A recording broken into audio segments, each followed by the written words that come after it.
to show images of status epilepticus. Together with stroke, this is one of the few neurological emergencies. In a status epilepticus, there are prolonged seizures or no full recovery between seizures, leading to permanent neurological damage or even death. 2 time points have been defined in status epilepticus. After T1, the seizure is regarded as continuous seizure activity. This is shorter for generalized seizures, 5 minutes, than for focal seizures, where it is 10 minutes.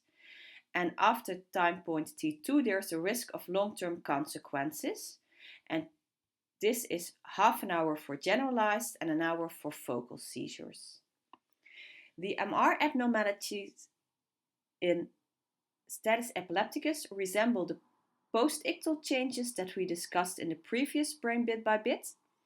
So there's restricted diffusion in the cortex, in the pulvinar of the thalamus, hippocampus, and sometimes in the contralateral cerebral hemisphere. The DWI abnormalities are caused by a combination of vasogenic and cytotoxic edema, and I also mentioned excitatory edema and the glutamate involvement.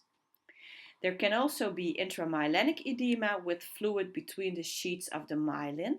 And if you pay very close attention to patients with a status epilepticus and their MR, you might not only see abnormalities in the cortex and hippocampus, but also some white matter hypointensity on T2 or FLAIR images. This is a case of the histology correlated to the MR abnormalities, published in the AGNR 2000, and it's a very unfortunate case of a 24-year-old male with a hippocampal tumor who was hospitalized with a status epilepticus, and he died of hepatic failure. And on histology, they noticed that there was only involvement of the neurons. You can see a red dead neuron here, and sparing of the glial cells indicated by the long arrows. So in status epilepticus, there is specific involvement of the neurons. Last year, a very large 5-year single center study was published describing MR abnormalities in patients with status epilepticus. And in this center, they had over 500 patients with a status epilepticus in this 5-year period. So that's a lot, that's 2 per week. Over 400 of them had an MRI and over 300 of them were included in the study. And about 25% of them had peri-ictal MR abnormalities, mainly DWI and T2 abnormalities. And the MR abnormalities were located in the cerebral cortex, so the seizure onset zone and some local spreading, and in the epileptogenic network, such as the thalamus, hippocampus, and amygdala. The patients with MR abnormalities had a much higher mortality of 34% compared to the patients with normal MRI. So this raised the question, can we use peri-ictal MR abnormalities as a biomarker or as a predictor in patients with status epilepticus? And there was a very critical response to this article where the question was posed, is doing MR and status epilepticus a scrying board, so determining where you are, or is it just an expensive stopwatch? And I, as a radiologist, am of course very interested in understanding the pathogenesis of status epilepticus, but I also realize that transporting patients to the MR if they are having a status epilepticus is not exactly what you call low stimulus. So it should have an additional value. I also said that there's abnormalities in status epilepticus in the hippocampus, and we already discussed the hippocampal sclerosis in more detail in Brain Bit by Bit number 15.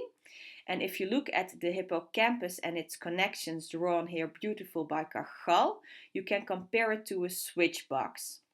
So the hippocampus is involved in learning and memory, When you have seizures, the hippocampus also changes a little bit, leading to the hippocampal sclerosis.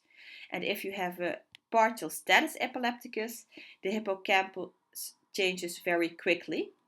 And what the hippocampus does is, how I imagine it, it gets all this electric pulse, all this input, and it wants to pass it on as fast as possible. And there are glutamate excitatory NMDA receptors, and there are inhibitory GABA receptors.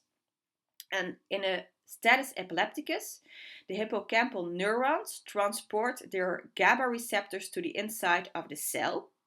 So it is less susceptible to inhibitory input.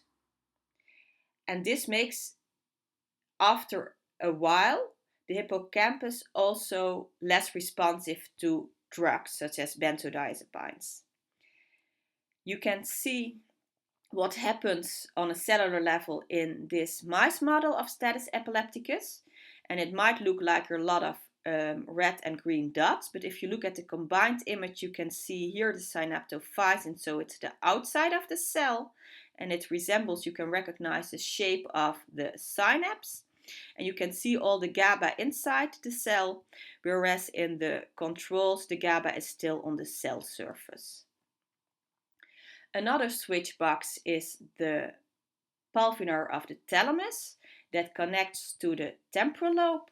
And in the next brain bit by bit, I'm going to talk a little bit more about the thalamic nuclei and deep brain stimulation as a treatment in patients with epilepsy.